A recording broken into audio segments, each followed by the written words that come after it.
the sun.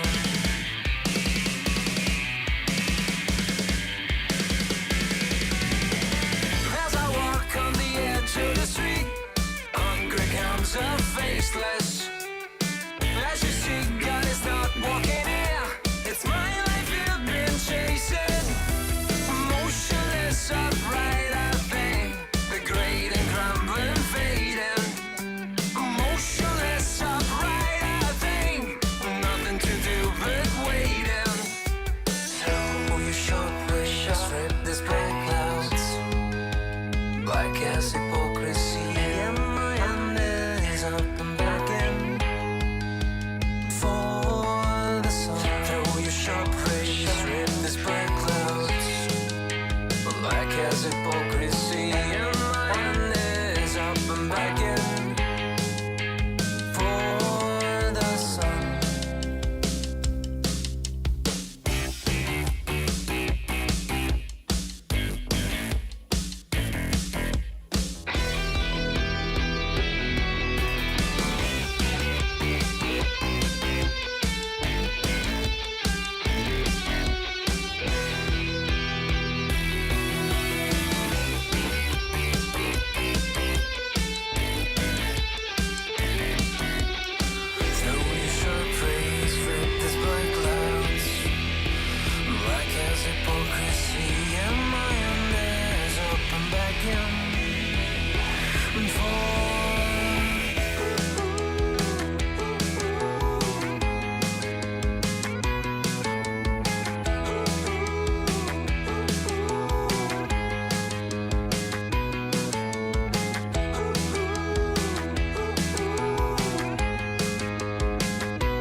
To do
the sun.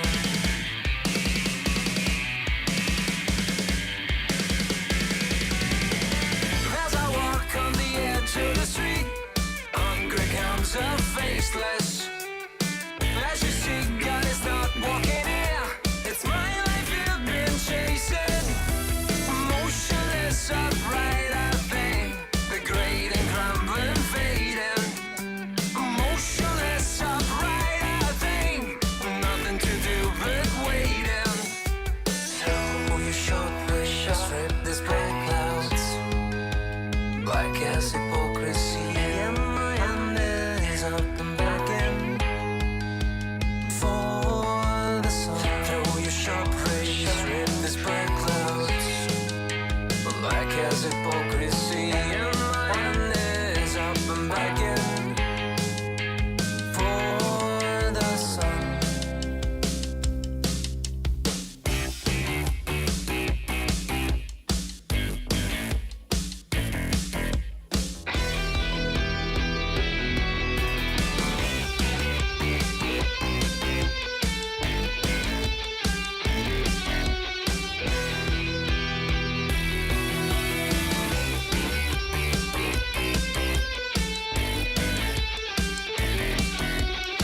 Throw your sharp rays, rip these black clouds, black as hypocrisy, and my hand is up and back in for.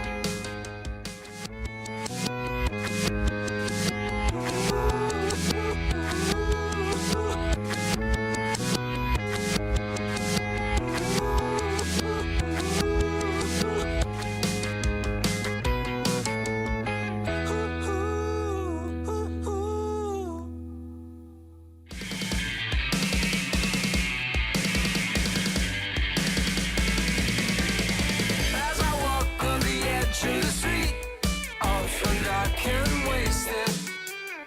As you see, God is not walking here, nothing to do but waiting. Motionless, upright, I think, degrading, crumbling, fading. Motionless, upright, I think, nothing to do but waiting.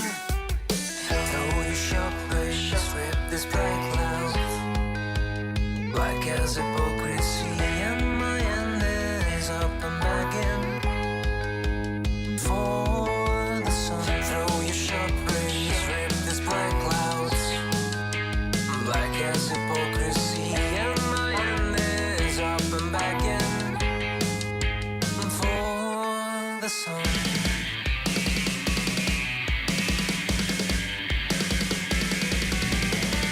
As I walk on the edge of the street, hungry comes a faceless. As you see, God is not walking here. It's my life you've been chasing. Motionless, upright, I think, degrading, crumbling, fading. Motionless, upright, I think, nothing to do but waiting. So you short wish, strip these black clouds, black as hypocrisy, and my hand is up and back in for the sun. Throw your sharp rays, rip these black clouds, black as hypocrisy, and my hand is up and back in for the sun.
long as it's going my to the mic stream, goes I really out, don't yeah. care. Let me see if the other ear, maybe it's like a right-left problem. Let me Maybe? check the other earbud. Yeah, I'm gonna. Okay, tap it. Can you hear me? Can you hear me? No, I can't. Oh well. They'll figure it out. As long as people on the stream can hear you. And you can hear yourself, right? I think. No, I don't hear myself. Okay, that is concerning. Yeah, I Are hear you sure you it's fine. not because of... No, I hear you fine. That's mine. Okay. That's just the volume for the. Yeah.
우아한 티타임에 클래식이 빠질 수 없으니까 안마의자도 클래식하게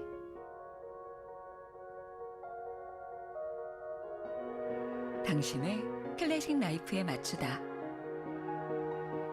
라이프 스타일 안마의자 누아스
Welcome, ladies and gentlemen, to the Esports Night, the 10th edition here. My name is Wolf Schroeder. I'm with Ending Life, and we've got some special Brood War action coming at you guys tonight. We have two 1v1 matches, one at the beginning, one at the end, and a 2v2 in the middle. How are you feeling tonight, Ending? Well, as you just mentioned, the 2v2 is going to be the day for me, the game to cast that I wanted to do. I don't think there's been any casts regarding 2v2 on this map in the past in StarCraft. Yeah, I don't think so. Like, not officially anyways. Yeah. And we are going to have... official. Should we tell them the map or should we keep it a surprise? Let's keep it a surprise. Okay. The map's going to be really fun. We're going to get into that a little bit later.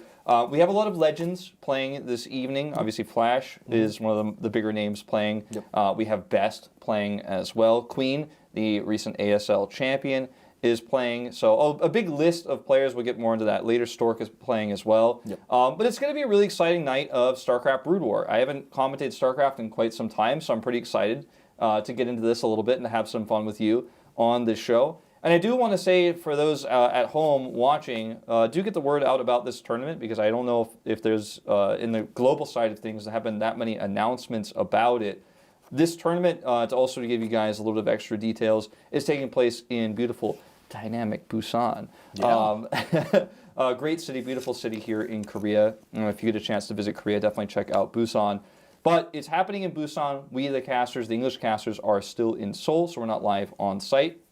But the event is taking place there. So that's why you're going to see kind of, it shoots over to us a little bit, and then it shoots back over to the live studio. It definitely is, and I'm kind of glad in a way that we're here instead of Busan because of the COVID pandemics. But seems like we are onto the overview. Yeah, here's the overview. Of course, we do have our first round is a 1v1, and it's going to be a best of 3. Then we're going to have one game of 2v2. It's our second round. Yep. And then, of course, our third match will be another 1v1. The players we have here, as I mentioned before, Flash, Stork, Queen, and Best. All 4 players will be playing in the 2v2, and then we'll have our first match is going to be a PvP between Stork and Best, and then the final match will be between Flash and Queen. You can see the prizes below as well. Those are individually for each round. So winner of round 1, 3 million, then 2 million for the 2v2, and then 3 million 4 again. million. Or 4 million, sorry, excuse me. Yeah, so like you said, like each round, so we're gonna get to see all 3 series instead of, this is not a team game where, if one team wins the first 2, we don't get to see it. But yeah, we do have the entry and the maps for you guys. Yeah, and so, since we weren't gonna say what the map was, it does say what the 2v2 map is, but because it's in Korean, not everyone can read this, so we're just gonna, only Korean speakers will know. And then and we'll keep it a secret. But for both the 1v1s, we're going Shakura's Temple, Polyploid, and then Circuit Breakers, that order. Yeah, for both round 1 and 3, and this is going to be interesting because the matchup for, game number 1, it's going to be Stork versus Best, which is going to be a PvP, and personally, I don't like playing or watching PvPs, but this is the lineup and this is the setup, so yeah, we'll get into that very soon. Yeah, this is a really cool studio setup we have as well with all 4 players. That is. Obviously, you mentioned the PvP will be the first matchup, but both Flash and Queen can get ready for the 2v2 and the next matchup. For all we know, Flash could be streaming right now. You know, If they had the camera, they're like, you know what? I'm just gonna turn on my stream. well, it looks like we're gonna introduce all 4 players actually before we get straight into the 1v1. So we had Flash. Here's Stork, of course, very famous player in his own time. Queen, aka Zero, and then Best will be the 4th player. It's crazy to me to cast these players after, you know, casting all of them in StarCraft 1, but also some of them in StarCraft 2. I think I actually cast everyone except Zero in StarCraft 2 because all the 3 of the other players had a pretty decent career in StarCraft 2 before going back to Brood War when Remastered came out. Yeah, definitely. And, you know, I'm very interested to see because Stork, I know he loves going carriers regardless of who he's going up against. So, you know, we'll see if he still has it in him to, you know, go carriers on a PvP, or, you know, maybe Best knows that he might just, you know, cheese rush something. So, you know, it's gonna be fun. The only reason I said I did dislike the PvP is because if you go like, you know, the traditional build, you know, the build order Dragoons, you know, Zealous Dragoons, like, you know, moving on to Reaver drops, like it really becomes really dull in the middle part of the game. So we'll see how this plays out though. Yep, looks like the players are ready. Gotta love the classic Brood War countdown screen. As we head to it, Best got his white clan tag there at the end. So we're heading into Shikuris Temple as our first map. We have vertical spawns here. Ooh. And, you know, you guys could see the colors of where the spawn locations are. It is a PvP. Yeah. Stork blue, Best red, if I read that correctly. No, you did it exactly the opposite. Oh, I messed it up. Best is blue at 1 o'clock. Stork is red. I'm fired. It's over. It's fine. It's fine. Stork is at 5 o'clock, so we'll see how this happens. Yeah, so you're not a big PvP fan. I actually really like PvP because, I mean, I used to be a Terran player in StarCraft 1, but after StarCraft 2, I played Pross, and then I kind of became addicted to how easy the race is to play. And especially with Brood War, when you go back to it, it's really hard. And Pross, I feel like is the easiest race to pick up and learn. Like, I almost feel like it's a factual thing. It's not even an opinion at this point. It's very simple race to learn. But I really like in PvP, every unit is strong, and so you have, like, you know, with Dragoon micro, Zealot micro, for example, if you had to proxy, we'd be going in this case. Every decision you make, even on the smallest scale, can actually make a huge impact in a fight, whether it's microing your Reaver incorrectly and losing it, or your shuttle, or, you know, one of your Dragoons you try to pull back, get stuck behind other Dragoons, and then you lose that Dragoon and the other Dragoon that's bumping into it. I find that that's really fun to me. It's a very micro-intensive matchup, and every unit is extremely powerful.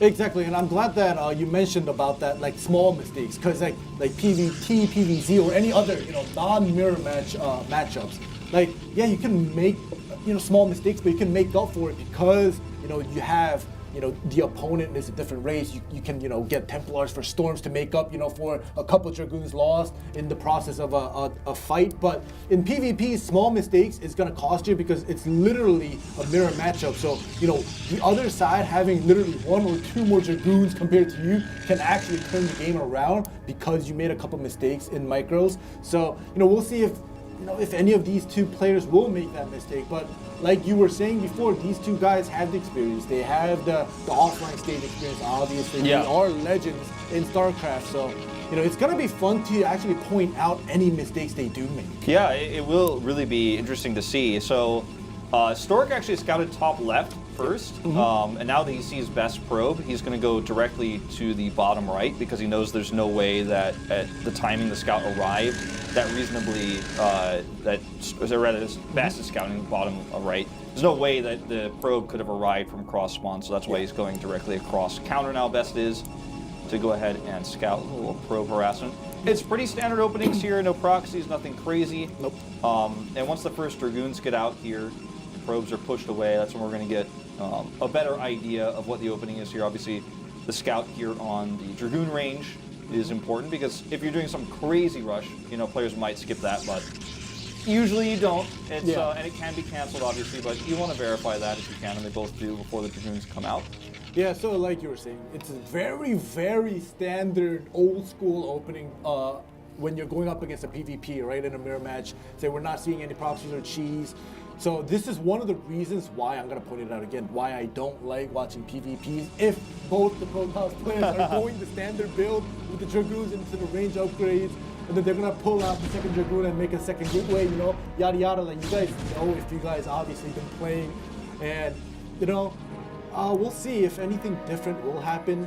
We might just get a Dragoon into a Reaver right away. Yeah, it looks like it's going to be Reaver openings on both sides. Rogue here just going to verify a second Dragoon. I also wanted to see if they were both going to move across the map, because neither player obviously knows it's going to be a Robo. You know, there are some builds where you hide a second gateway and you come across the map with like 3 Dragoons suddenly, and then things get really nasty. So just wanted to confirm the Dragoon count where the Dragoons were. Yep. And everything is pretty standard at the moment. And you know, you talked about not really liking this matchup because it can be very volatile. You can just lose the game suddenly. It does feel like there's, you know, obviously both players make the same units. But what's your take on Reaver Micro? Because that's actually I think nobody really likes Reaver Microing in-game, but I think watching it can be quite fun. Oh, it's hilarious. With the Scarab literally just twitching all over, like between like probes, because they can't decide on which one to explode on, and then it all of a sudden just vanishes. Yeah, there's a dud. It's a dud. It just like doesn't go off. Yeah, that happens. It's a Kmart Scarab, unfortunately, right? It's a cheap version, and it literally just vanishes. You got to refund that one, but. Yeah, like Reaver Micros, obviously it is one of the things that is very important, especially on a PvP, to get your workers, to get your opponent's workers down in numbers. So obviously we're going to see that going into this matchup, because both of them are going to that, or going with that standard build. So I'm just excited to see any of those Scarab Twitches, or you know, if there are any that will be coming out. Here we go with the shuttle coming out already. Well, yeah, something else to talk about too, I suppose, as to why both players are very likely doing the same build here: Gate, Robo, and second Gate Expand. And we see obviously a faster Nexus here for best. The spawn locations make it really easy for a shuttle to actually drop either location. So if you're trying to walk across the map, even though the distance is not that long, the shuttle is going to close that distance way faster. So you're almost required in these spawning locations to go for the fast shuttle, or at least keep your Dragoons at home. And if you do that, then you can't pressure on the map. So it just ends up being the best option for both players in this case. Faster Observer here across the map for Best though, whereas the shuttle you can see is out and now seen on Stork's side of the map. So he has the faster Reaver in the shuttle. Well, with Best having that information gathered, I think he might want to just, you saw Best kind of come out and then pull back, because he knows that he wants to try to snipe down the shuttle before, because he saw Stork already coming through with the shuttle, so he doesn't want anything to go down, especially in his actually main base should be his main defense right now with a couple of Dragoons, but maybe he wants to cut it off before it goes in. He wants to, I mean, this timing is perfect for Stork because he actually forces the Nexus to finish. Boom. That's a big one. The Reaver is actually, the Reaver of Best is kind of trapped up on the high ground here. Oh my goodness, this is already basically GG here, unfortunately. I don't want to call it out too fast, but like you were saying, this is why. It's like, oh my god, now the Broke's gonna come in, the Reaver. So, you pointed out a good point where, you know, Best Reaver was on top of the ramp. Yeah, like the high ground is great, but if your Reaver's stuck and your Dragoons are blocking its way and you can't attack, then it's bad. Yeah, and unfortunately, like in this case, like he decided to keep the Nexus. I mean, there's the GG. The Nexus coming up, obviously for Best, I thought Stork was going to expand as well, but he skipped Observer, so he had the faster Reaver, he didn't make a Nexus, and he just had the sense that Best was going to expand, so he goes in for the faster attack, and you know, sometimes in an ironic way, like Observer first isn't safer. It gives you information, but it doesn't. Sometimes what you see is what you can't stop, right? In this case, the Observer sees the Reaver, and he had to make a tough choice. Does he cancel the Nexus? That's why the timing is so perfect, because the Nexus is finishing as he arrives there. If you let it finish and then lose it, then you're extremely behind. So you have to fight for it. You can't cancel at that point because you've lost everything else in your build up to that point. So he decided to fight with the Nexus, trying to use the Nexus kind of a buffer for his Dragoons, but he ended up retreating anyways.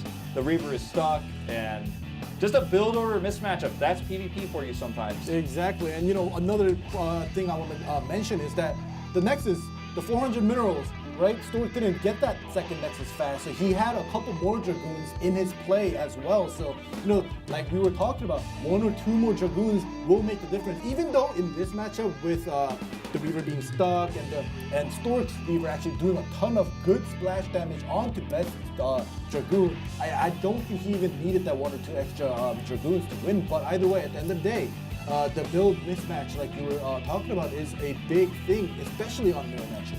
Yeah, and as we go into Polypoid for our next map, which is a very complicated map, I think it will probably go a little bit longer than what we just saw, just because of the terrain of the map. I think we'll probably see a more interesting game. And PvP can go this way, and I think a lot of people don't like it for that reason. But a lot of mirror matchups in Brood War, I feel like PvP and ZVZ often kind of go this way. You get a build order mismatch up, and it's not always an auto loss, but it's very difficult, right? You have it's a mismatch that doesn't favor you, and you're frustrated, and it's hard to kind of react in those situations. That's when micro comes into play. How do you outplay your opponent with less stuff? I mean, it's a thing that you can do. In fact, if you played the same scenario over 100 times, the best would find a way to defend that. But in the moment, it doesn't work out. But when you go into PvP where it doesn't end like that, it gets a little bit more complex. It's a lot more micro-based. And there are other build orders too, besides we both made Reavers, but yours was faster and I made a Nexus and I died. Yeah. There's proxy gates, there's DT openings, there's 2 gateway openings where you're pressured to expand without a Reaver, like a late Reaver. There's so many different ways this matchup is played. Yeah, and a couple of ways that you were talking about, where a PvP can go a little bit different is, if they meet in the middle instead of one pressuring the other in front of their expansion, or they just don't fight, right? Like they don't fight until when you're solo queuing or playing with your friends, no rush 10 minutes, no rush 5 minutes, right? Like if literally the pro players sometimes they decide not to pressure each other and they don't fight for 5 to 10 minutes, then they have a couple units to defend their base as well as some Reaver drops as well. So when PvP prolongs for at least 5 to 10 minutes, then it kind of does get interesting because we do see some DTs, maybe some Templars or Reaver drops as well, just for the expansion parts. But when you get a pressure like this, where you saw in game number 1, where one is literally just stomping over the other because of the build order, the other person, the loser, got that fast expansion, which they're going to be lacking in 400 minerals, is going to make a huge difference, especially on PvP in the first, the early games. So. Yeah, no, it does. I mean, the early game is where those sorts of small differences are bigger, right? Like I was talking about before, every unit is so strong. Yeah. You have the Reaver first. The other Reaver can't shoot because it's stuck on the ramp. Yeah. So that Reaver's doing insane splash damage. You can't win the fight with slightly less Dragoons as well. In that situation very easily without, canceling your Nexus, maybe going to the high ground or fanning your Dragoons out better, or making a more decisive move. Yeah. It's like I said, it's not unwinnable. Just because you lose, you make a small mistake in a chess game and lose your bishop early and you're down that piece in the early part of chess, you can still come back. It is possible, right? But a lot of people will resign, right? After losing the first piece, if it's lost in a mistake or something like that. But yeah, I mean, in the late game, if we go to it, you can see Psystorm drops. You can see all sorts of stuff.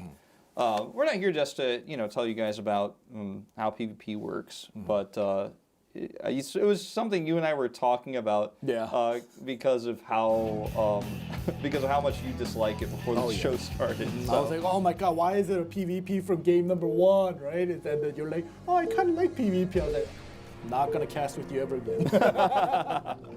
We're going right into game number 2 now, though, between Stork and Best here.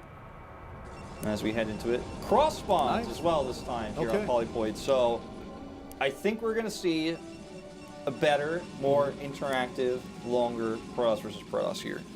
I hope so, because as long as the outcome of this game isn't very similar to game number 1, I will be satisfied as someone who dislikes PvP, right? Yeah. I want to see some fights with both of the sides kind of maxing out or possibly getting close to maxing out in units and supplies. Then it gets kind of interesting because you know, like each player, even though it is a mirror PvP match, they have their preferences, right? Like of what they want to go. Like I said, like Stork, sometimes back in the day, like he would just carrier all the time. Like it doesn't matter who he's going up against. Yeah. He would try to carrier, and when he gets the carrier arbiter, like he would win. Carrier storm, like he would win. But like like now, you know, it's not back in the days anymore, right? Sure. So we'll see what happens here. But like I mean, Stork was playing a lot of carrier PvT in his last few televised matches.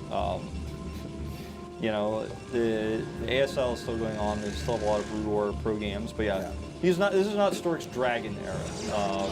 We're not at that stage at this moment. He's kind of like the Elder Dragon now. He's kind of old now. He's sitting there in the bag as a legend. And he does give a large buff to viewership. Oh yeah, definitely, definitely does. I will say that you know, in terms of best play, when I commentated him, he was usually the aggressor actually. So in this case, like it's kind of ironic I say that because he played the more defensive, more Nexus-oriented, expansion-based build, and got punished for it at vertical spawns.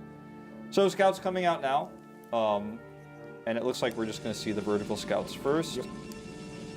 And because, you know, they're both going to see empty, they should both find their pawns on the next scout. No one's going to go cross with no other information because that's just not how math works. Definitely not. But I just got a glimpse of both of the sides, and we're going to see another, you know, standard build coming out on a PvP. I guess nothing cheesy coming from both sides. We're going to see that Dragoon into the Reaver probably here. Yeah, it's just too hard on a 4-player map, which is kind of the standard nowadays in Brewer. There were a lot of 1v1 maps back in the day.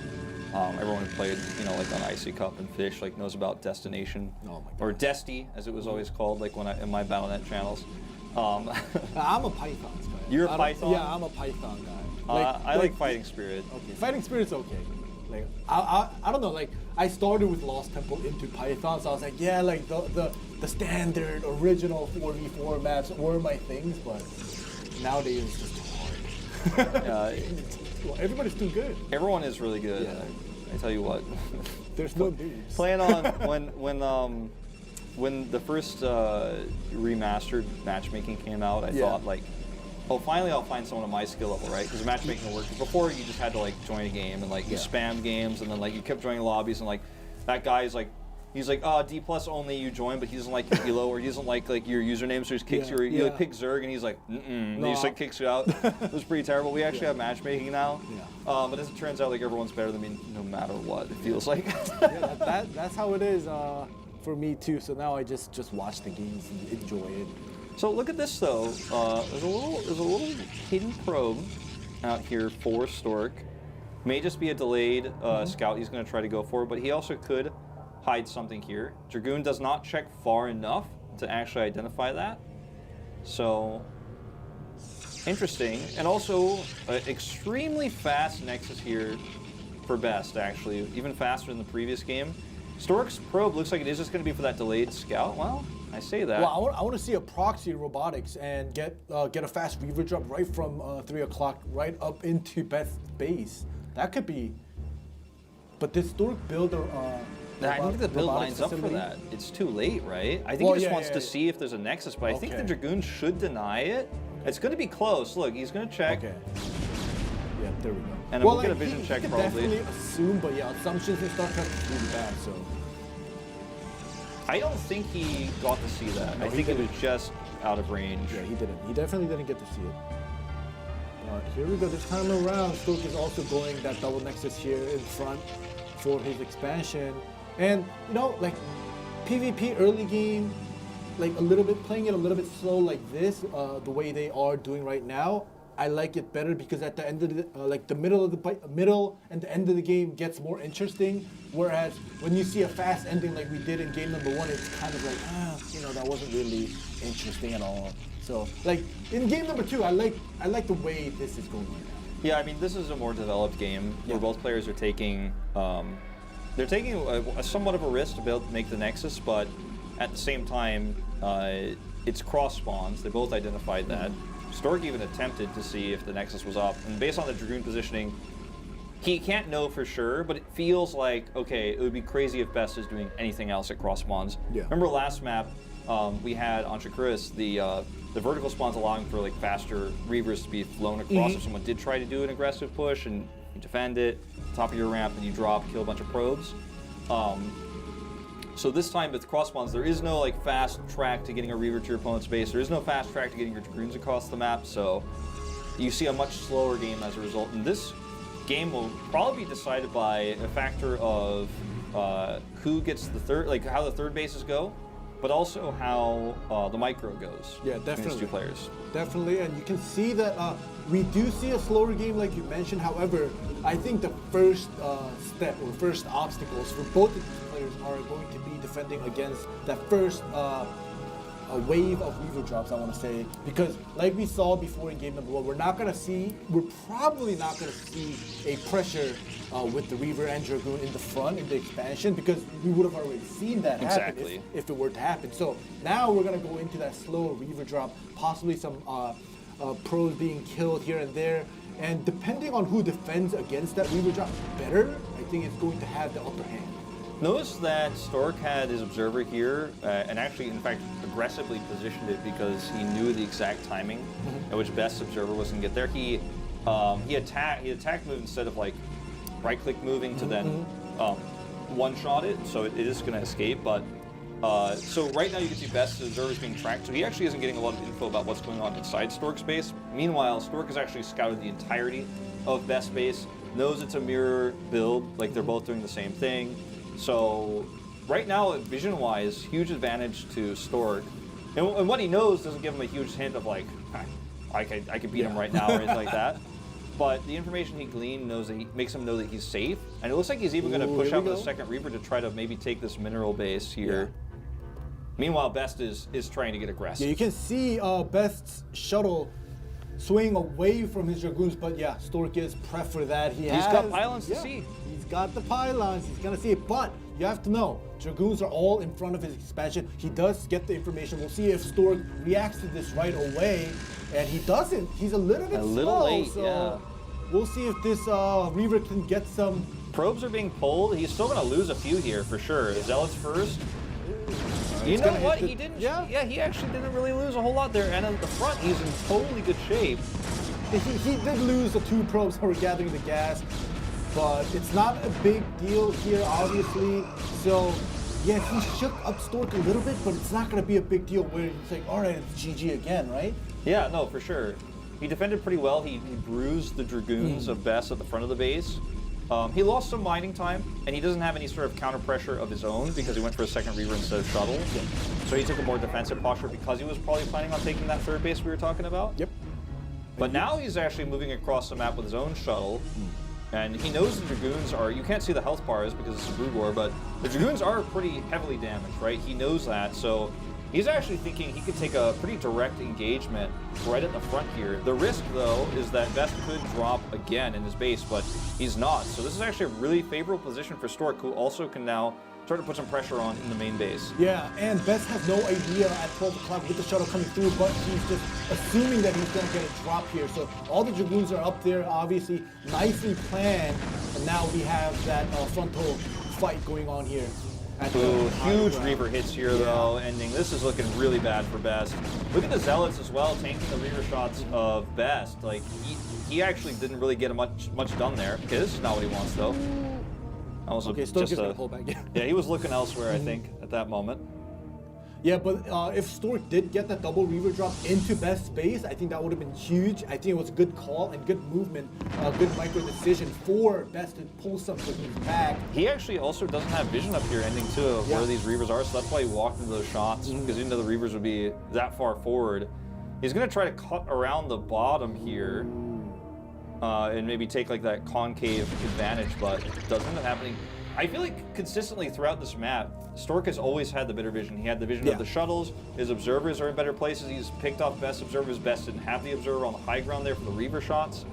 And even though this is not a game-ending advantage that Stork gleaned from this, he has controlled the map, which means he's not even necessarily forced to take the mineral-only base if he wants to expand next. He could potentially even take a gas base here, which would put him massively ahead.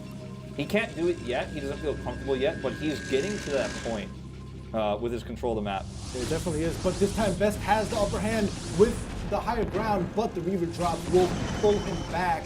And this fight could have gone Best's way if he had the other Dragoons up there with them, but he only had a couple up there, so now he's going to get pushed back here. Double Reaver from Stork is actually working really hard, getting some good shots. Yeah, the Stork's Dragoons are bunched up a lot here. They are taking a ton of damage, so it looked like an amazing fight for Stork. It ended up being good. Could have been better for sure, but Best is just running out of steam here. He doesn't have anything left to tank for these Reavers anymore.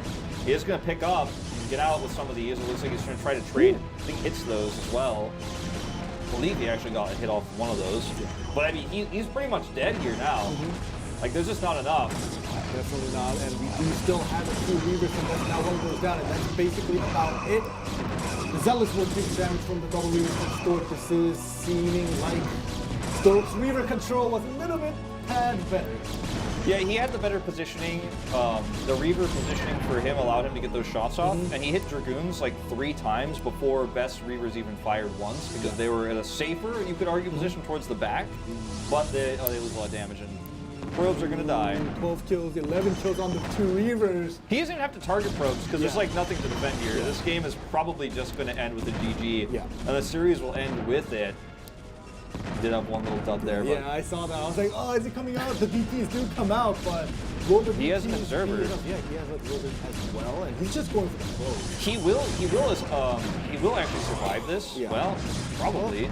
Well, nope. Did he pick it up? Oh, GG. I was gonna say he's gonna survive, but he's so behind. It doesn't matter. He types out anyways. Yeah.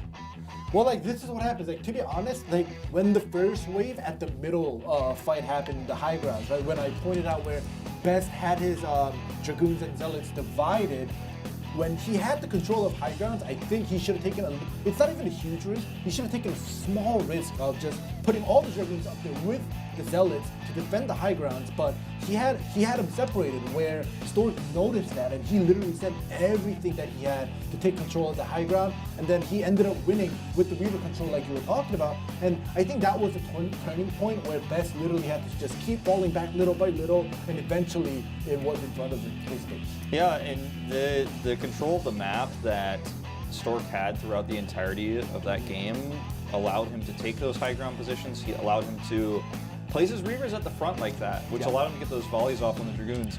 If you don't have control of the map and you put your Reavers at the front like that, they might get picked off, or they might get hit by a Scarab, lose half their health. You know, you can fall into really bad positions, or rather bad situations. So that's the end of that series. And we'll be jumping to round 2 after a short break, but that short break is probably just going to be us on camera. Actually, we might be going. We are going to a real break. A very short break. Yeah. We're going to have a very quick break, guys. When we come back, round 2. All right. Well, that was that short. That was the shortest break of all time. All right. But yeah, we are actually going to go to a break, guys. So we'll see you guys in just a bit.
우아한 티타임에 클래식이 빠질 수 없으니까. 안마의자도 클래식하게.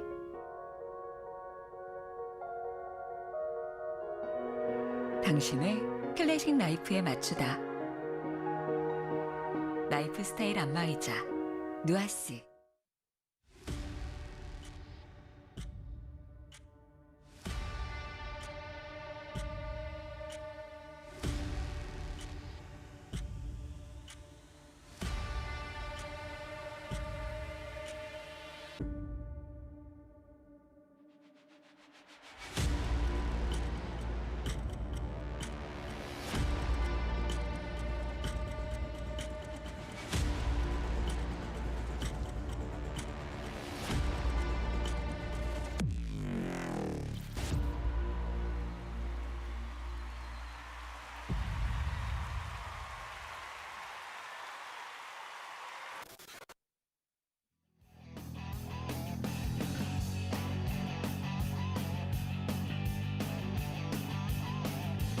Ladies and gentlemen, we are here. Well, we aren't there, but the players are there in beautiful Busan, in the Busan Arena, and myself and Ending are here in Seoul.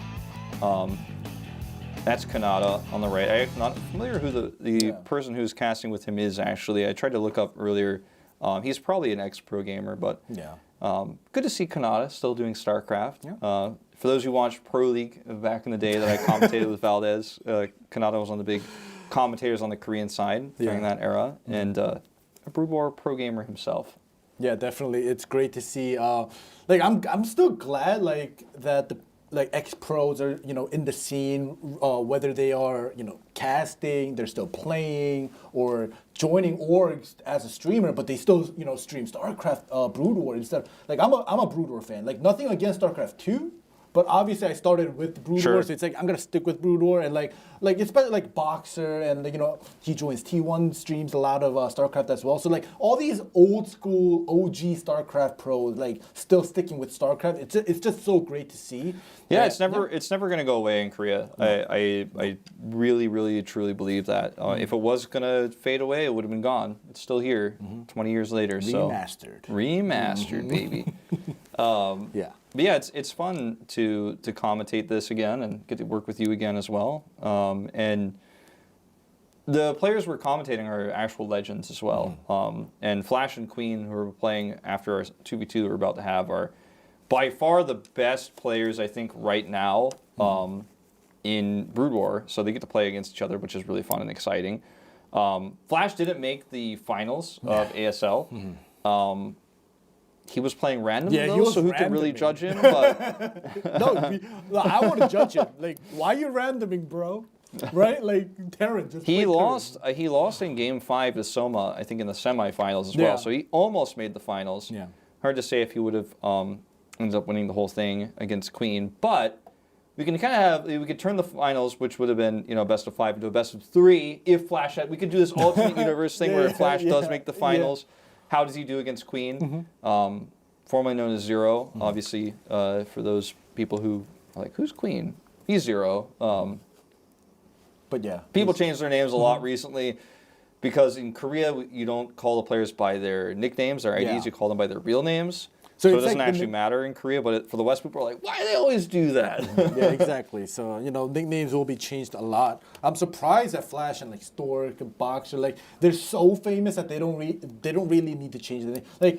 And recently, I see Queen or Zero, aka Zero, playing Zerg, and I was like, oh, I miss Jedong, right? From the back in the day where he used to be the champion, but now it's I've asked around the ex-pros, and I was like, yeah, Jedong's not been performing that well. No, he has certainly not. He has certainly not. He's been potatoing his games a lot, so I was like, okay, that makes sense why, he's not coming out, he's he's back practicing, I guess. But like Jedong, Boxer back in the day, Nada, all these ex-pros, I still want to see them because this is an event match, right? It's not an official tournament league. So it would have been better to see more ex-pros kind of gathering and playing the new pros coming here. Yeah, we got Stork, we got Flash. Yeah, that's good enough, I think. Didn't get Jedong though. No. He didn't make it. No, he didn't make it.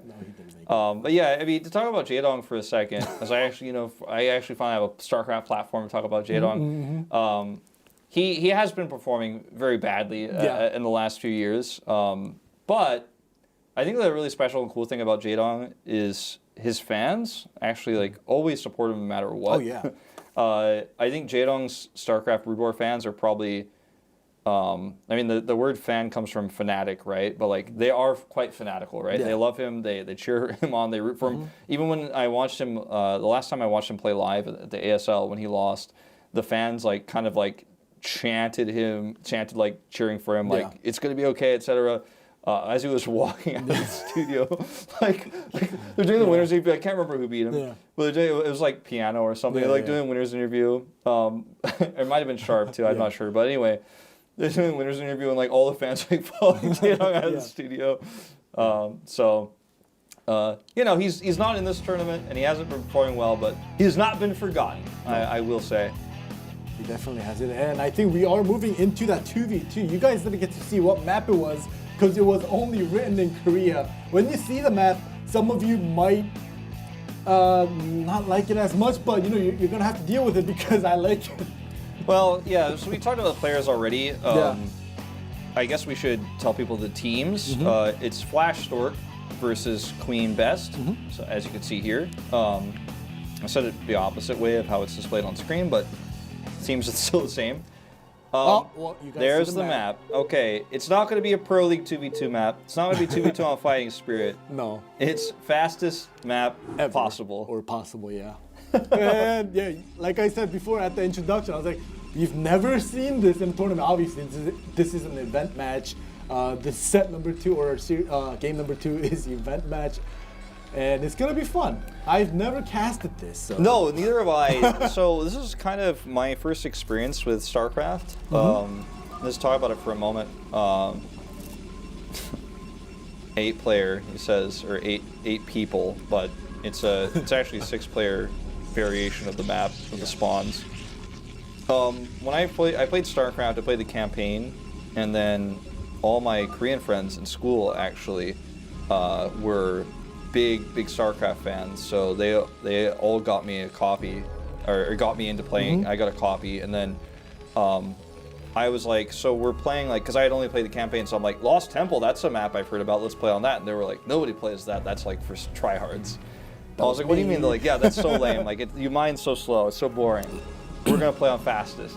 And actually, fastest was like my first experience with competitive StarCraft and really like competitive online gaming in general. And then after playing this for a while and eventually getting better than most of my friends, eventually after a long period of time, then I started playing like for real and watching Pro League and stuff like that. But the thing about fastest possible map, I mean, pretty much everybody knows it is. It looks like there's only one mineral patch, but it's actually a ton of mineral patches stacked on top of each other.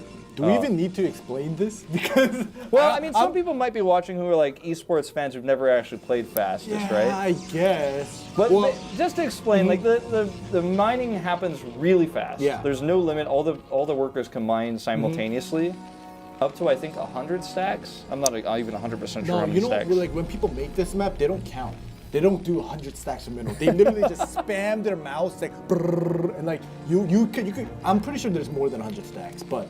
Yeah, there might be, that. Yeah, that's that. And also, like, when I recently started playing again, like fastest, right? Like, I got sick of the try-hard maps, and I was like, I would kind of like play around on fastest map. And nowadays, 12 o'clock and 6 o'clock, they don't spawn, so they made it a six-player map because 12 and 6 o'clock, people started saying, oh, the position's so bad, right? So they say, all right, we'll get rid of it. We'll make it a 3v3 map.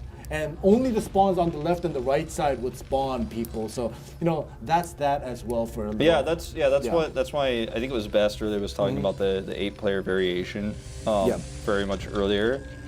This is not No Rush 10 or anything like that, by the way. Like you can see very fast, aggressive Zergling push coming in here. And there's a bunker set up. There's now a second bunker, and a few SCVs are already ready to prepare. So this is not going to work, but it's a cannon rush on top of it. Now the bunker's already in place to stop the cannon rush. There are zealots coming as well, so this actually gets like a little bit tricky.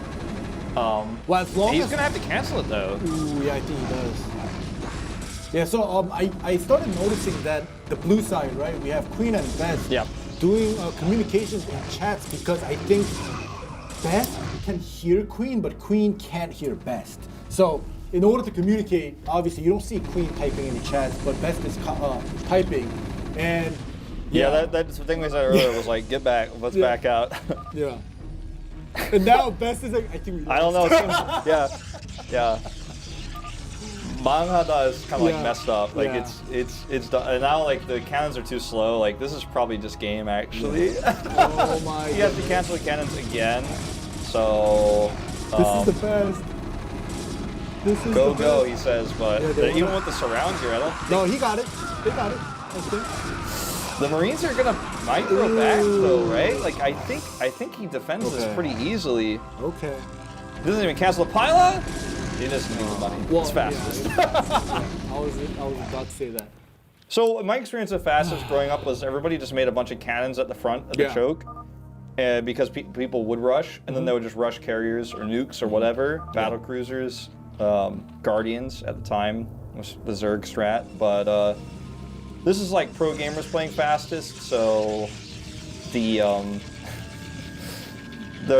rush they had tried failed, so now there is some like transition to this, but it's going to be hard. One thing else I think that's important to point out for fastest, for people who might not know about it, everyone who plays knows, but if you lift your command center off or lose your main base, you can't build on top of the stack anymore. You can still mine a lot, and your money is going to be quite good, but you will lose mining efficiency like crazy. So losing your actual first original base it's pretty bad. Like it's almost game losing. So just wanted to point that out in case this does go to a longer, crazier situation. Nice cannons, but this seems a little bit too dangerous. I don't know if it's Stork right now getting attacked, and the counterattack does go through to Queen here. One sunken is not going to do the job, so now they're going to be trading here, and wow, this is fastest map possible for you guys. Yeah, I think the trade favors Stork and Flash here, though. Like Flash playing T.E.N. He's got Marine Medic now, and all right, well, we kill. Like just for a slight translation, he's like, Best is like, oh, I'm putting up robotics now. Why do they already have Dark Templars?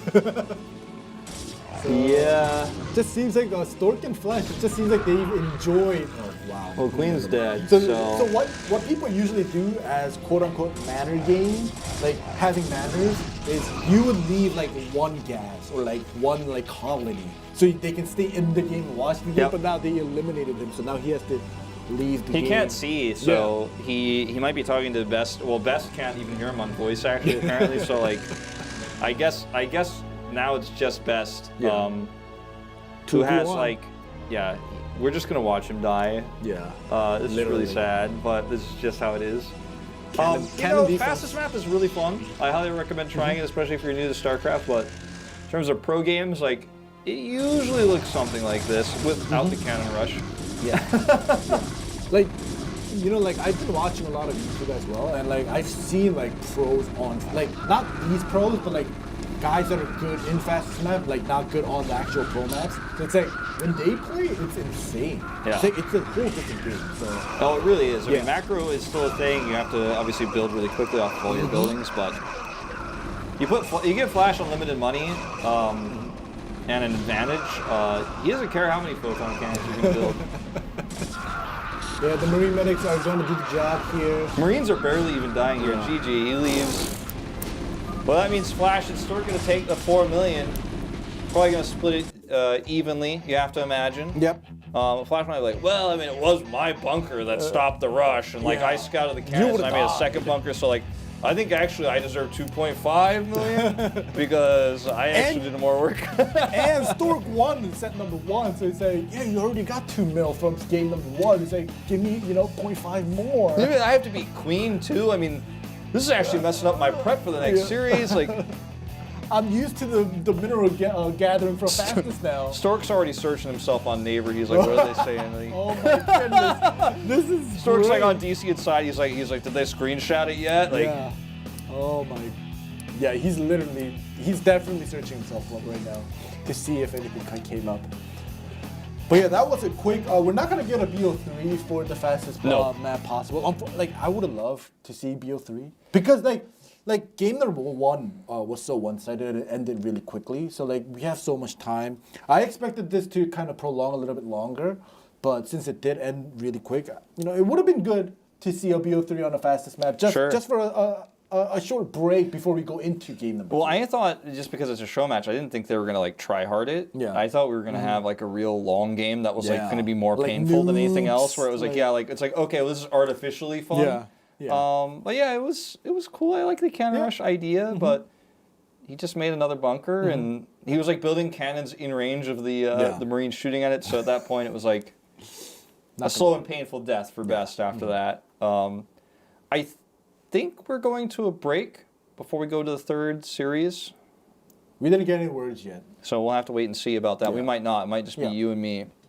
For a while. But yeah, if we do have some time, we're going to now get Flash versus Queen. Finally, TVZ is something that I love watching. I don't play Terran or Zerg. I used to be a Zerg main long time ago, but then Terrans would always own me, so I switched to Protoss. That's actually the reason why I became a Protoss main. But talk to Artosis about that.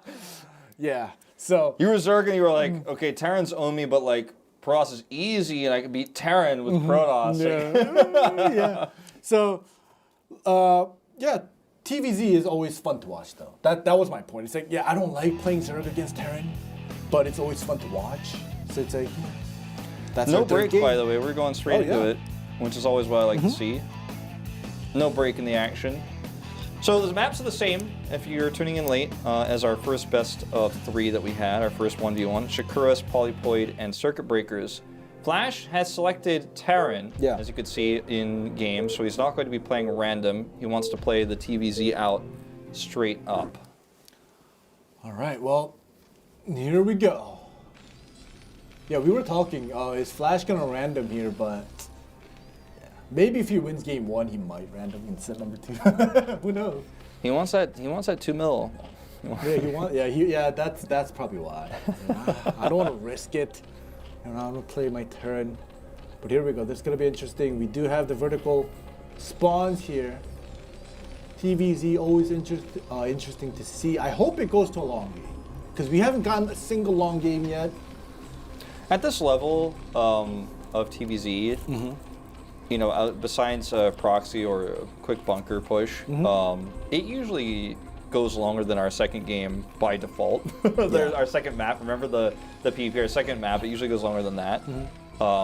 You don't usually see games that end that quickly in this matchup just because both races played at the highest level have so many ways to survive, buy time, trade in the middle of the map, deal with mutas, etc. There's never like a moment where at this level someone is like, oh, I was in the middle of the map and I didn't build turrets. Like it's not like your ladder games where like some dude comes in with mutas and you're like, oh, I hate Zerg. Exactly. So, stuff like that is going to happen. We'll see if anything interesting is going to happen. From what we've seen in the first series with Stork versus Best, seems like they're going to play the safe bet in game number 1 at least. So we're not going to see any cheeses or proxies coming from either side. TVZ is going to be a little bit slow in the beginning, I hope. Like, I'm saying what I'm hoping. Because I want to see a long game. I don't want to see any, rushes going through and, somebody just making a mistake with their micro and, like, losing a unit where they, don't have to. Yeah, I mean, we have a pretty safe opening for both players. Yep. No CC first. It's not Flash from 2007, so he's going to actually build a barracks first. Yeah. And on the other side of things for Queen, spawning pool first into hatch. Just your standard safe. It's not going to be, Flash doesn't have 2 barracks in the middle of the map, like, nothing like that. Yeah, or send the SCV build a cheese factory in their base and like just get vultures in. It is a very fast spawning pool. I think it was a 9 pool or a 10 pool, so the Lings are out very early. Yeah. Flash is going to see this because of the no Overlord Scout. He sees the Lings now. He's on his second SCV. So he should be preparing with a bunker and an SCV wall. Block. Or yeah, it's not a bunker. This is in StarCraft 2. Yeah, SCV block on the ramps with one Marine should do it, but he's gonna just keep putting on. He'll have a second Marine and a third one there soon. The Lings will have to target the SCVs individually if they want to really try to break this, because the SCVs will be on stop position. Yep. But because he saw it, like I think if you don't see this, then you might die, or you'll at least lose a lot of SCVs. They have 60 health, so like you probably wouldn't just die to the Lings. But in any case, if you don't see it, you're in trouble. But because no one's going to just blind put their SCVs there and lose mining. But he saw it with a second SCV. He's fine. It would have been interesting for Flash not to see the Lings and see him kind of have a slow start per se with losing a couple SCVs, microing them with the Marines to get rid of the Lings. Like obviously those 6 Ling rush is not gonna kill Flash, especially when you're Terran. But like allowing a Terran a slow start, especially on a TVZ, like it's more interesting to see, because now with nothing going for Queen here, he literally got nothing out of the 6 Lings that he's just gonna scout with it now. Yeah, well, I mean the Lings will push this SCV around. It's actually kind of funny and ironic that with the slower build, Flash actually gets the full scout, but that's just how Lings work without speed. The one thing I will say that I feel Queen does get is he forces the command center to be built on the high ground. It's a small thing, but the command center is built on the high ground, and he's gonna have to float it, so slows things down a little bit. Academy's already on the way. But Queen is, as soon as he sees the SCVs are blocking the ramp and he can't do anything, he doesn't waste his Lings, doesn't force the break. He rushes out the Spire quickly afterwards. He started his lair pretty early after seeing that SCV wall almost immediately. He was mining gas, so he's got speed now. Let's see if he can get a couple, but I don't think he gets one. The fact, actually, he almost got 2. Like the fact that he even got 1 is kind of like it's pretty sneaky. He's gonna trade. That was actually pretty good for him, I'd say. Yeah, it was better than nothing. But now Spider's going up, and I don't think Flash has any idea whether he's going like Hydra Lurkers or Spire. Yeah, he just saw the lair. He does know there's no Lurkers yet, because obviously there was no Hydrogen when he's scouted. You can rush that out before lair. But at this point, he's probably expecting a big drone, like a big drone set here, like trying to build a bunch of drones for Queen. So he's going to push across the map right now and force some things out. Nice surround here. The Sunken finishes just in time, so this actually gets pushed back pretty easily. The Academy just finished just a few moments ago, so he doesn't have stim yet. Nope. You can see it's researching with the flashing lights there. There we go. The timing for the engineering bay is perfect for the mutas. If Best decides to go right away, which he probably won't, Flash is going to have a couple turrets ready, and the medics are on their way here. And now, Flash is going to want to pressure a little bit, but now, with the Sunkens being built in the front of the base, he's not going to be able to do so with just a couple medics and the Marines. Yeah. So we'll see what happens with the mutas coming out from Queen. He's going to have, he is going right away. The turrets should be done. It's almost finished now. Here, the one just underneath the gas. This actually scans just to verify Spire for sure, which he was. I mean, you kind of assume when you see no Hydrogen, like you said before, you can't know for sure. But he reasonably expected that he had turrets up line to be safe, which are good against Lurkers too, obviously. He even has the third one here in the mineral line. Here we go. Some isolated Marines. This is just Terran's nightmare. Yep. We have the patrol control, obviously, coming in with the mutas. We'll see how many SCVs can really show us. There we go. Yeah, he's gonna be picking off a couple SCVs and a couple Marines as well. And this is where it really becomes important for the Zerg, especially because he has to constantly bother the Terran player here to spread his units instead, so he can't do like a counter rush or to get or try to kind of pressure his expansions. Where there's a saying where if it's a TVZ, when Terran has one expansion, Zerg is going to need 1+ expansion to beat a Terran player in mid to late game. Right now it's still early game, I guess I want to say, but like you see, Best is getting not Best, Queen is getting his 3rd expansion here as he is pressuring Flash. So this is going Best Queen's way. Yeah, Queen's in a little bit of trouble with these mutas though. Looks like he only loses 2. He really wants that turret. I don't know if he lost a third Muta there. He lost two before. Yeah, he lost a third one. So losing 3 Mutas. Oh no, rally bad point rally. the wrong way. Okay, he saves them at least. This is actually a really opportune moment for Flash to push across the map. But this one was actually pretty bad for Flash, losing I think like 5 to 6 Marines here. Let's see what the Marines can do if they. This is bothering me. He's gonna group them together. Yeah. I'm curious to see what Flash can get done once he groups the rest of the Marines together, because the Mutas obviously want to, at these positions, because you're close vertically, he wants to be able to slow this push down and maybe catch some stray Marines as they're trying to link up, but like, eventually the punch will hit the face, right? Yeah. And he's gonna go, looks like, straight for the third base here. All right, so the 11 Muta stack is going into Flash's main base. No repair. This is gonna hurt. Yeah, no repair, so this is actually disastrous. Yeah. Yeah, you can see Flash trying to, he tried to go for that counter push at his third expansion. He did keep a couple Marines there, but his bases. He's not only losing SCVs, but he's losing a decent amount of Marines here as well, because this is, like you said, it was a full stack, so he is able to just one-shot Marines, and obviously SCV is with it. And he still hasn't even cleared this off yet. He's sent half of his attacking force back, and he's not going to die to this, obviously, but he's taken quite a significant amount of damage, and killing the hatchery alone, I don't know if that's worth it, right? It wasn't even a mining hatchery. I'd say we're still at a fairly even game, but I think Queen is pretty happy to trade a lot of SCVs for a hatchery he wasn't mining from just yet. That was fairly early. Yeah, that's definitely a good point, but like I said, Queen is definitely going to want to, or needs to, keep the pressure on and get a third hatchery and get it mining, especially for gas as well. So yes, the third one going down without having any drones there wasn't a huge hit, but you need to start getting a third one that starts to mine, because now if Flash starts to build up, it's going to hurt him badly in the late game. Yeah.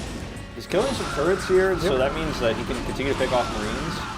To be Johnny on the spot with that micro though, and doesn't end up getting losing a few more Mutas, but the trade here is pretty good, because he's, you know, a lot of the time you think of Mutas harass as just killing SCVs, but actually killing Marines keeps the Marine count low so that he doesn't die to a follow push, and I think he's starting to make some real traction here. Like this is looking pretty terrible for Flash. He's lost so much, he's had to make so many turrets. Yeah, you have to keep in mind that the Mutas are +1 attack upgraded. Marines are upgraded as well, but the stacked Mutas with the upgrade, with the bouncing hits, is going to hurt a lot more. A nice scan though. Yeah, that was a good scan. He's starting to feel desperate. He's bringing the rest of the Marines back right now. Yep, you can see that Queen is going to all in with this. He's going to just try to finish the game with the constant Mutas popping up. He's not even trying to go for a third expansion. Yeah, look at the Lings coming out. You can see coming from his natural, like they just got rallied to his natural. I think you're 100% right. He's not going to make a lurker transition. Ooh, definitely looking away for a second there, I think, but he has to get rid of all these Marines before the 5 Marines at the top group up, and they're finally here. The Lings that we were talking about in the Fallout push, it looks like he is a little bit slow to send them across the map. You can see them on the minimap now.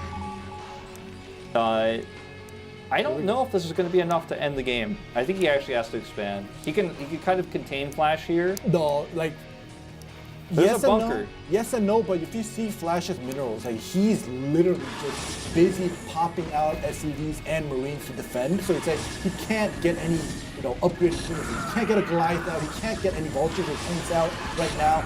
So like, Queen all-inning with the Zerglings is forcing Flash to just all-in with SCVs and Marine medic here. So it's like, as long as Queen doesn't make a stupid mistake and go AFK and like let all the Mutas die, I think this will continue on for a little more. Yeah, no, it's definitely not going to end right now. But yeah, Flash is in a really dire spot. Queen's not going to be able to end the game right now, but he's going to continue to contain Flash, continue to pick off these Marines, SCVs as much as he can. This one was a little bit of a risk and get those 2 Mutas out, and I think that one just died. Yeah, both of them. But he's still getting damage done, you know, like one lapse of looking elsewhere, like focusing on his micro here, cost him 2 mutas, but he's still winning these exchanges, I'd say. It sucks to lose 2 mutas, and it is going to hurt, but he'll be all right. He's got Sunkens at home too, so a counter push, which is, as you said, kind of Flash's best option at this point. You know, it's going to be hard for him to end the game with it. Well, I think. Yeah, you're correct. He can hit the third, right? Yeah. That's what he can get before lurkers are ready. He can, you know, try to deny this third base, and I think he's gotten here just in time to do it. Definitely, he has no defense. He has nothing to defend against it. He has some damaged mutas and a couple lanes, but that's not going to do the job. He has +1 armor now too on his Marines. Yeah, so he gets the third. He splits his Marines again, and you know, like. Mutas here still doing damage, but now we're getting to the point where he keeps losing his third. Queen does. Yeah. So he has to make a choice. Does he tech to lurkers, or does he just kind of keep Ling Muta until he can get a third? Because Flash's army is getting more and more efficient all the time. I think he will need those lurkers, or eventually, even though he's done damage, Flash's army just becomes too big, and he could just kill him. So I'd love to see a shot of the base to see if lurker prep has been done, and yeah, it is. You can see he's researching that now and getting a hive. He is in desperate need of some AoE damage. Yeah, I'm gonna say Queen definitely had the upper hand at the beginning. Obviously, Flash made the right choice to keep 5 Marines for the to get rid of the third base that Queen was going for, and got rid of that. That was a big decision making there by Flash, and I think that's the reason why, even though Queen had the upper hand in the early game with Mutas, getting rid of a lot of Marines on the series, but now, like you were saying, Flash is stacking up on Marines, getting the upgrades done, and now the tables have turned. Yeah, this is the scary part, right? If he doesn't have lurkers ready, he might just lose the game right here, because he did a lot of echo damage. Yep. And he does not have lurkers ready. Like, he didn't kill enough of the army. Yeah, I think those are just regular eggs too. I don't think those are lurker eggs hatching at the hatchery. So there's just too much damage output here. This is actually a really sad way for Queen. You know, if you're a Queen fan, to watch him lose here, because he had such a great setup for harassment. But it just goes to show, you build a big enough Terran army, if there are no lurkers, you will end up dying to what's one of the most cost-efficient armies in the game. You need AoE to deal with Marine Medic. Yeah, definitely. And you know, remember what I said? I was a Zerg player. I switched to Protoss. This is exactly why, right? Like, I was a big Muta fan, so like I understand, like, oh yeah, you know, get the Overlord, or you know, group it with the Larva and get that full stack with the patrol control. Get the miners, get the workers, get the Marines. You can only go you can only last so long, right, with that, and you just saw that happen in game number 1. Yeah, I mean, a lot of people might say what went wrong was spending too much gas on Mutas, not transitioning to the Hydras quickly enough. But I think another option might have been just trying to get a little bit more information about where Flash was going to move across to deny the third, because he sent small groups of units, obviously, to deny. Like, he sent the big army, then split it, right? Yeah. To defend, and that's always the ping pong game you have to play with Zerg. Okay, he's killing my third base. Can I stop him with my units? Like, maybe not directly, so I have to go harass him, try to bring him back. But when he'd sent half of his units back, or even sometimes 3/4 of his units back, I feel like those are the moments where Queen needed to stop the Marines from killing the third, or try to set up defense there. It's really hard to deal with a Terran push that keeps coming across the map nonstop. If it was cross spawns, might have been an easier game for Queen, but doesn't happen. He transitioned to lurkers a little bit too slowly, and he just dies to the follow-up push there. Flash didn't have science vessels or anything like that. He would have had to scan to push through. It would have been a lot harder for him to end the game. Agreed. And also, one little thing I want to point out. I know these players are legends, but they're not AlphaGos. They're not perfect AIs, right? So, like, what I want to point out is Queen, you saw him rally his mutas, and I'm pretty sure at least 4 to 5 rallied mutas literally died doing nothing, like staying there by himself. So like those small mistakes, I think if he had those small mistakes kind of covered up and not let the mutas, expensive mutas, die to the Marines, I think maybe, possibly, with the slightest chance, he could have had, or just that game number 1 could have gone a little bit longer. Oh, for sure. Yeah. I mean, if he didn't lose all those stray mutas like you were talking about, we are going to have the same exact spawn verticals here. Flash obviously on top this time, but Same vertical spawns on this map. But yeah, if you save all those mutas and you actually end up, you know, in a position where you have that extra gas, like those extra mutas don't mean he just like breaks Flash's neck and wins the game, but maybe he gets lurkers a little bit faster because he didn't have to replace them with more gas, right? And things can change. So yeah, I do agree. And you know, Flash didn't have absolutely perfect moments either. His first response to the mutas was a little bit slow. He didn't repair the turret, so ended up losing a lot of SCVs, a lot of mining time. It was a very back and forth game, and just goes to show StarCraft is hard. These are the two best players in the world, most would argue. Yeah, definitely. And you know, you mentioned cost efficient, right? With Marine Medics, like upgraded attack and defense. So it's like when that starts to happen and you're still going all in with the 2 hatchery mutalings, right? And then eventually, after losing his third twice, he ended up making a 3rd hatchery in his base. But like when that happens and you basically all in mutalings in the beginning as a Zerg player against a Terran, like yeah, you're gonna get rid of a lot of turrets, SCVs, and Marines. But unless you literally just get a command center down, right? Like you force something drastic to happen for a Terran, like you're not gonna win. So like you were talking about, a transition into the Hydras, into the Lurkers, well, it's a little bit late, even though Queen did have the upper hand in the early game. So we'll see if Queen decides to switch things up here in game number 2, because if Flash gets this win, it is over. Yep, this whole series is over. The whole night of StarCraft is over. Yeah, that's way too fast for me. He actually tries to force his way in here. Really, really, really nice micro by Queen. Yeah. Trading the drone, because the SCV will beat the drone 1v1. Yep. And if you mess it up, like the SCV could potentially like kill 2, depending on how it happens.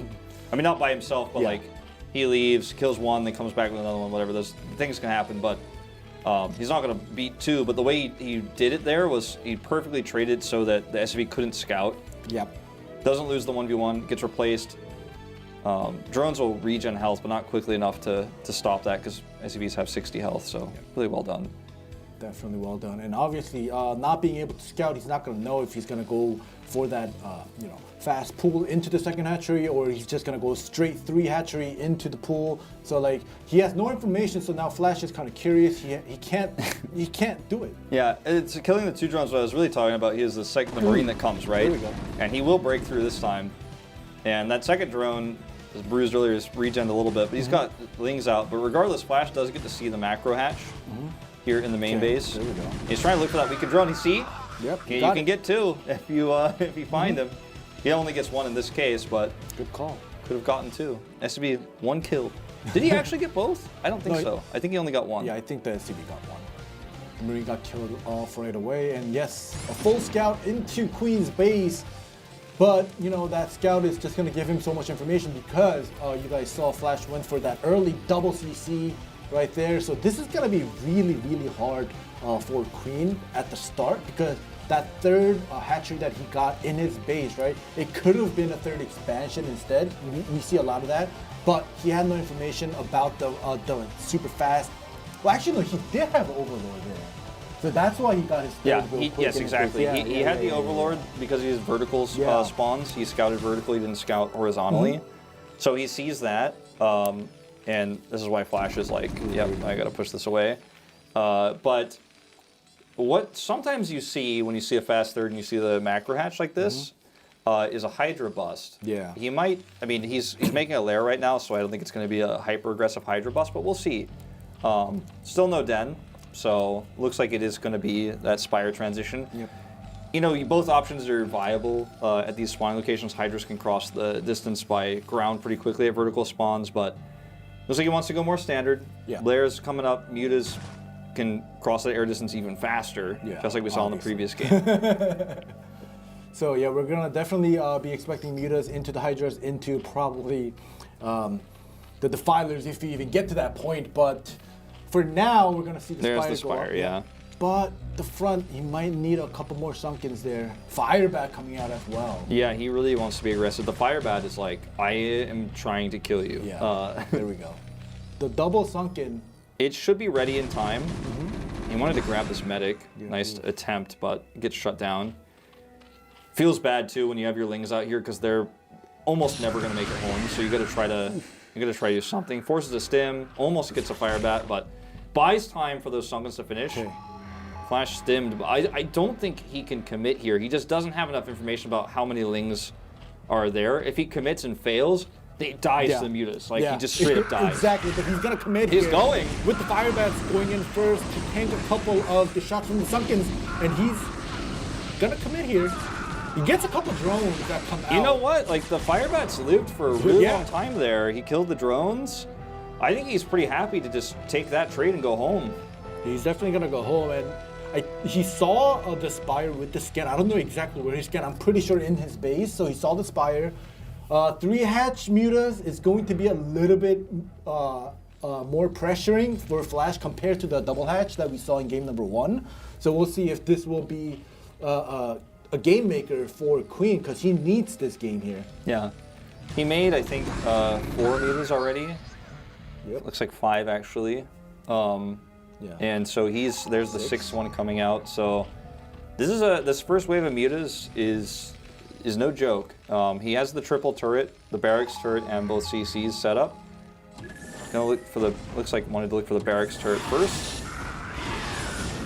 Well, here we go.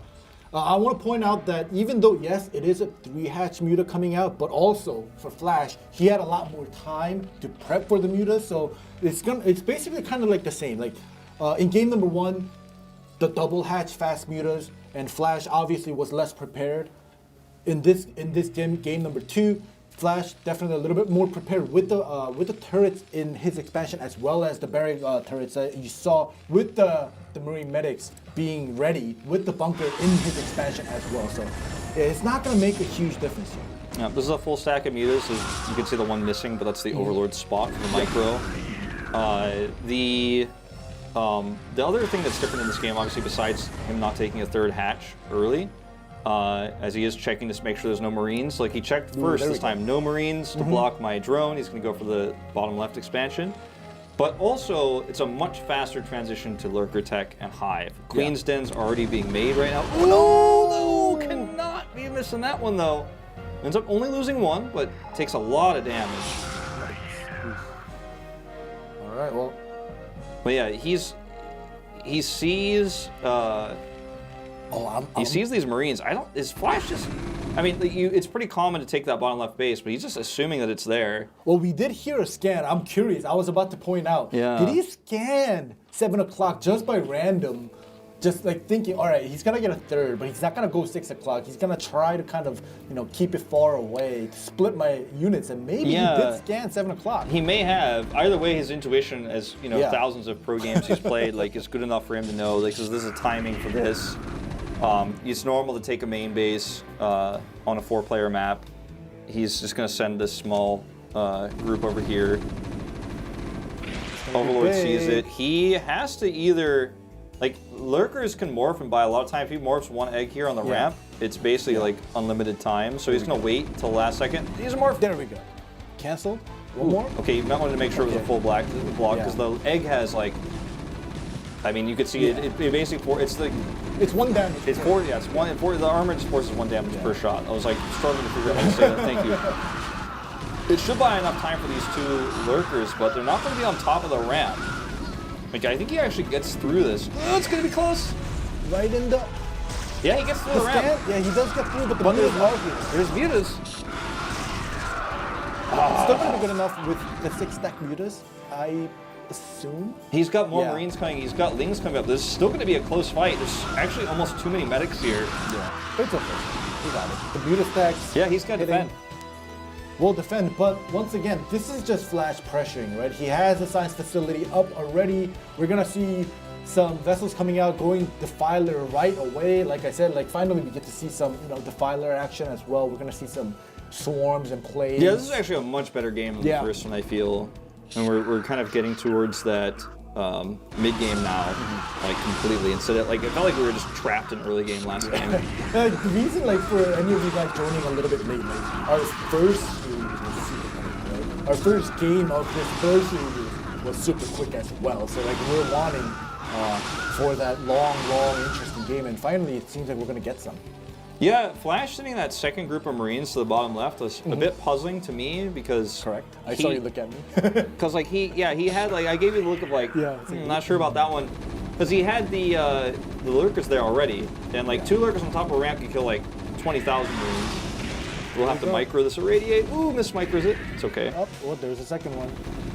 But he had that. He had the lurkers there already, and like with a larger force of Marines, he didn't break it. With a smaller one, it was a little bit weird that he went for that. He ended up losing a chunk, which means now that this much larger force that he's moving towards the natural with is missing some key Marines, right? And he needs to be careful. The vessel's that far forward because Scourge are out there. I think they missed it. Scourge is at 3 o'clock right now, so he's not there yet. He's gonna bring it in now from the back. Ooh.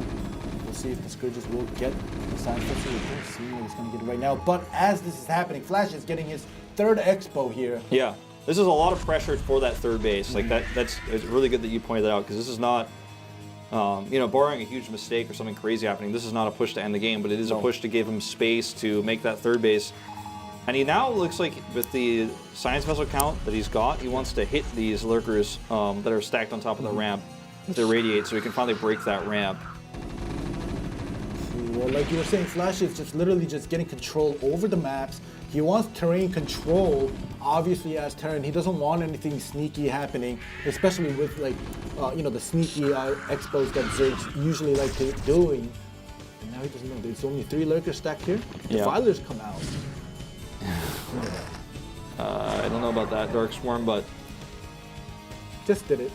I mean, it's not. Just for the heck of it. And wow, 4th expo coming in from Flash, and Nidus Canal is made as well. But I will point out that 3 expos for Zerg against a 4 expo Terran is not gonna end well for the Zerg. Yeah, Dark Storm's not gonna protect you against Irradiate. No. He has like more vessels than there are Scourge. Like it almost looked like Flash considered irradiating a Scourge. You know what I mean? It's like it's like hey, you want to come to my size vessel? I'm gonna just irradiate your Scourge. No, I mean that's the point we're at right now where there's just there's Flash can play so forward with these vessels because there's only 4 Scourge here. Yeah. And so it's a pretty nice position for him. Yeah. Like that hatchery feels like a pipe dream on the low ground there. I mean, he just has so many units, and he's just irradiating like each individual lurker. Oh, goodness. It's buying time though with these dark swarms, and it's gonna force him back. Yeah, Flash definitely has to do this. Like even though it feels like, what am I doing with just vessels, right? I have a ton of Marines, but obviously, if lurkers, lings, like they start to stack with defilers coming out, like it's not gonna matter how many vessels you have. Like you're gonna be overtaken by swarms and plagues and just lings under the swarm. So Flash is trying to keep the Zerg in check by irradiating all the lurkers that he could find. But we'll see, because like I was pointing out, Flash having more expos or even equal amount of expansions compared to Queen is going to end up giving Flash the upper hand. Yeah, I mean, Flash is pumping double vessels. Yeah. Like that's what the Korean observers are showing right now. It's like, okay, he's got two control towers on his starports, and he has 8 vessels. Yeah. Like that means basically every minute to a minute and a half, like he can kill a lurker with each vessel. It means like 8 dead lurkers per minute as long as he's actually using his energy, which he is. And like, he doesn't even get a single vessel here because there's enough Marines to protect. The Scourge count is too low. And even though like he's hanging on here and surviving, Flash has such a good position on the map, economy-wise. Now he's got enough fire bats to say, like, I don't care about the Dark Swarm. This might actually be the beginning of the end, because like he's trying to transition to ultras. Yeah, that is definitely. Like, look at this vessel count. This is actually, I've never even seen this. Yeah. I've never seen this before. He did plague it. That's actually the most value of a televised plague ever. Usage, yeah. That's a record, I think, for how much damage on one plague. But either way, what I was kind of wanting to see from Flash is he has so many vessels, he could just irradiate his vessels and go into the mining field for Queen and just literally get rid of all of his drones. But is there a term for that in Korean? We call it eraser. I don't know if that came from Koreans, actually. Yeah. You can erase. Yeah. Jiuge. Yeah. Erase. Literally erase. Yeah, literally erasers. So, I mean, this is actually... Like, this is almost BM at this point. Is he repairing the vessels over there? Like, he might be. This guy's science facility in the middle of the map, that floating science facility in the middle of the map, I feel like is a symbol of where we are in this game. Like, exactly. It's like, I have control. This science facility is like, I'm gonna go take care of some Scourge. Okay, he is gonna find this like plagued vessel dump over here and get a few of those. Yeah, but like he's trying to repair it. He does get rid of most of it, but I'm gonna be honest, it's not gonna matter. Yeah. It's not gonna matter. Like 1, 2, 3, 4, 5, 6 expansions for a total of 6 bases for Flash. As a Terran player, this is already. I mean, what does it mean, like, when if Mutalisk, like, if you're trying to split Mutalisk against Irradiate, what if each vessel has its own private Muta to Irradiate? He's like, all right, Swarm, I'm still gonna just go in with Marines. I don't care because I have so much money. Look at Flash's money. Yeah. You usually don't see Flash or even Queen get over 1,000 minerals left over. So does the answer to the kind of hypothetical question that you posited earlier about, like, okay, if Flash made the finals versus Queen, would he win? The answer might be, like, depends on how many games of Terran he gets. The first game was very close. Yeah. This game, I mean, it's by no means unwinnable because Ultras are out for Queen now. Yeah. But Flash has probably got factories going up back at home. Let's hope so, because now the Ultra, like you pointed out, Ultra Swarm is still going to be, a little bit of a problem coming through for Flash. Yeah, the fact that he has a million, billion, trillion vessels, like, is quite helpful, but... Yeah, but when this happens, right? Like, yeah, you can send your Ultra, right? I have 6 bases. I'm going to just macro the crap out of my Marines. And, he's got no lurkers here too, and then, like, this is, I mean, the DPS of an Ultra is quite high, but it's only single target, and this is a numbers game that I don't think Queen comes out ahead on. Might be a GG coming through. I think so. Because you saw the Ultra, like the 2-3 Ultras that were going up to Flash's base, got played, so it eventually died at the end of the day, right? Like, yeah, they got radiated. Radiated, and then it eventually died. So, like, it wasn't able to do too much, and like I said, six bases, mass production of Marine medics and fire bats is just going to be enough for a couple of Ultras. Yeah, and there's the factory depot, if you will, the factory section of the map now. Flash is, like, expanding his business into factories now. I hear factories are the new thing. Factories are quite big. I should probably invest. Late game factories, that's what everybody's buying nowadays. The marine medic industry is dying, so we're going to have to invest in some late game tech. That one Ultra is, like, actually killing a bunch of Zerglings. Yeah, exactly. Exactly. This is looking grim for Queen. I know, like, he definitely did a great job, like, staying. He only has 2 expansions, excluding his main base. Like, a total of 3 bases. There's the defensive matrix coming through for the show. Yeah, I mean, with the amount of vessels that Flash had, he practically could have given each Marine its own defense matrix. Flash winked at me too. He was like, that's what I was thinking. Yeah. That was really quick. Yeah, I mean, it was quicker than we expected. I mean, we did get to... I don't want to say we went to full late game because Flash's factories weren't done, but we got Ultra Tech, which is kind of like the beginning of the end of the mid-game. But Ultra Swarm Plague is basically... Right, yeah. Like, that used to be, like, only late game, but I feel like now, like Plague, or, Plague and Defilers and Dark Swarm is kind of, like, still mid-game in a game like this, but then, like, when the factories start making vultures, that's when it's, like, it's late game. Let's take a look at our results. Instead of memeing on Flash having, like, 17 science vessels that game. 2-0 for Stork over Best in the Protoss vs. Protoss. Stork massively outplaying Best, especially on Polypoid, having the build order lead on Shakuras, but way outplaying him on that second map. Then Flash and Stork winning on fastest map possible in the 2v2 by defending the Cannon Rush Ling attack. And then our final series of the night, the finals that never was, Flash not randoming, playing Terran, and defeating Queen 2-0. First game very close back and forth, Muta harass. A second game though, taking an early lead, taking the whole map, having 2 port vessels, just eventually wore Queen down. Yeah, definitely. 2 port vessels was huge. I also want to point out, right?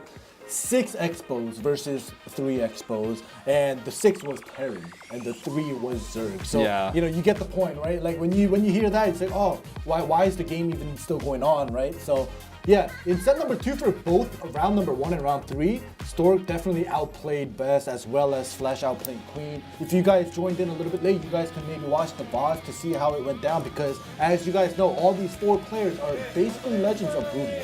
Yep. We're gonna have an interview and Ending and I will try to get this interpreted for you if we can hear it. It's very faint. Yeah.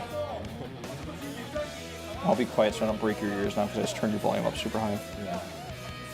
But I actually don't hear anything at all, unfortunately. Yeah, I can't really hear either.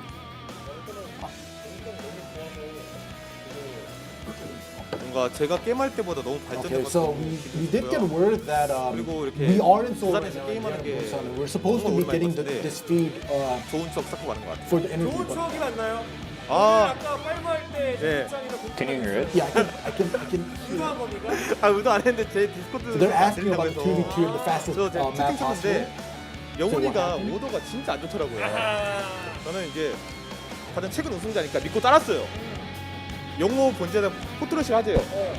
So 해본 what I'm getting is since Queen was the most recent winner, he just followed his 근데 이게 calls. 빠른 무한이 원래 저그가 안 좋아가지고 초반에 어떻게든 승부를 봐야 되거든요. So he wanted to do the full 아니 the 그렇게 cannon 너무 rush with the Zerg 이상하게 할 kind 줄 of 몰랐어요 저도. mass macroing with the Zerglings to finish one off to make it 2v1, but it didn't work out. And now Queen on the interview mic saying that, you know, Zerg is actually the worst race on fastest map possible. So you know that's what happened. So they're both literally right now, not Flash, Queen and Best are giving each other excuses of why they lost the fastest map. 반대로 어떤 채팅이 또 오갔는지도 궁금하거든요. 이용호 선수 Now the question was, what kind of communications we're going through 그냥 좀 in round 편안했고요. number 2, Flash and Stork on the same team. 합격 역시나 안 벗어나더라고요. 그래서 이 오더가 누군가 Flash is saying that he 정동원 expected a 디스코드를 cannon 하면서도 rush, 굉장히 and he was like, we predicted a cannon rush on whichever, and Flash was like, yeah, you know, my prediction was 100% on spot. We were able to defend it off. That's why he told Stork to go mass zealots in the early game to just in case they cannon rush, and it actually worked out. Not to mention his quick bunker reaction. 영호가 이제 또 빨무를 잘하거든요. 그래서 빌드 같은 거를 이제 오더나 움직임 같은 거 영호가 주고 이제 그냥 뭐 정석대로 했는데 갑자기 캐논러시 한다고 해가지고 미니맵 보고 화면 보니까 되게 Yeah, so 생각을 what Stork is saying, he allowed 가고 Flash 있는데 to kind of 어쩌지 call 예상이 out, 바뀌었더라고요. you know, the shot calls in game, and when he heard, there might be a possible cannon rush, he was like, okay, I'm gonna go the standard build of just early zealots with like 4 or 5 gateways early on in the fastest map possible. And when he started doing that, he saw the cannon rush. He was like, okay, I guess it's gonna be an easy win, and he just went through with it, and it definitely wasn't easy. No. 탈로 It 원래는 더 was. 이득을 볼 수 있었는데 오늘 생각보다는 잘 안 됐던 것 같아요. 그래가지고 좀 더 이득을 볼 수 Yeah, it got, like, 있었던 really quiet from 장면에서 the sudden. 살짝 실수가 있어가지고 이길 수도 있었던 것 같은데 좀 아쉽긴 해요. We might have lost our feed. I still have You it. have it? 선수들도 부산에 오랜만에 또 I'll leave it 내려와서 to you. 부산 e스포츠 경기장이 또 세워졌고 이곳에서 경기를 다 해보셨잖아요. So this is actually a 오늘 선수 stadium 인터뷰를 built 하셨으니까 very 김영호 recently. 선수부터 So this 이곳 event match 경기장에 오신 소감과 어떤 is 것 happening 같아요? 계속 because they're 발전하고 trying to 있고 celebrate this build of this esports arena in Busan. Unfortunately, the pandemic is not going to allow any audiences to be there. You can see all of them having masks on, but yeah, this is definitely an event to celebrate. I'm pretty sure, I'm excited to see more tournaments being held here in this stadium. Me too. Yeah, maybe one day in the future we might be able to go there when all the COVID-19 thing goes away. I hope so, man. Fingers crossed. Yeah. 보고 계신 또 Well, it seems like that is it for the interviews. There were like a couple more questions. I wasn't able to get clear feed for the questions, but I think they would ask about the 1v1s, but I think they didn't feel like asking the 1v1s. It might get too personal and stuff like that because it was so one-sided Sure. for both maps. So I think they were just sticking with the Well, I 2v2s. think the first one was not that one-sided. I mean, yeah, the ending was, but Yeah. like... Oh, yeah. And there was some muta mistakes or whatever, but I thought the first one was pretty close. It was of the 4 1v1s we played, I think it was the closest Oh, one. yeah. It probably was. At least on that scale, Yeah, like on I'll that give scale, that one yeah. the close game, game like star, like Yeah. stamp, close Okay. game on it. All right, out of the 4, indeed. Well, I just wanted to say it was a pleasure casting this with you, Ending Life. Didn't end up going the full distance today, but it was really nice. It's very cold here in Seoul. Oh, yeah. Everyone got to go down to Busan, have a good time. We cast it here in Seoul, and it's always fun to cast some Brood War. Really enjoyed it. Thanks to everyone at home who tuned in and watched. Thanks to some of you guys who I know are spreading the word about this, trying to get people in here. Do appreciate that. Any final thoughts ending before we close this out? Well, like you just pointed out, I hoped that it would have gone, at least one of the 1v1s would have gone to all 3 sets to see some late game plays, some micros and macro managements. But unfortunately, we did not get to see too much of that, and all the games ended pretty early, except for the last one, maybe mid game a little bit with the five. Yeah, we were about to just barely touch the late game. The factories were finishing, we were almost there. But that's going to do it for myself and Ending Life. Thank you guys so much for watching our 10th T.E.N. Here with our Brood War players. We'll see you guys next time. Okay, well, we will see you guys next time, but until the Korean side ends, I think they want us to be talking a little bit more about the game. To be honest, it was fun, but now we get the word that we actually end. It's an old school Korean broadcast, guys. Always going to follow the Korean feed. Again, thank you so much for watching. Yep. Hope we have more of these, and hope to see you guys in the next Brood War show match. See you then.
우아한 티타임에 클래식이 빠질 수 없으니까 안마의자도 클래식하게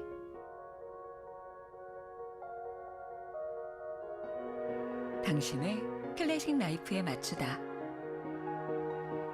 라이프 스타일 안마의자 누아스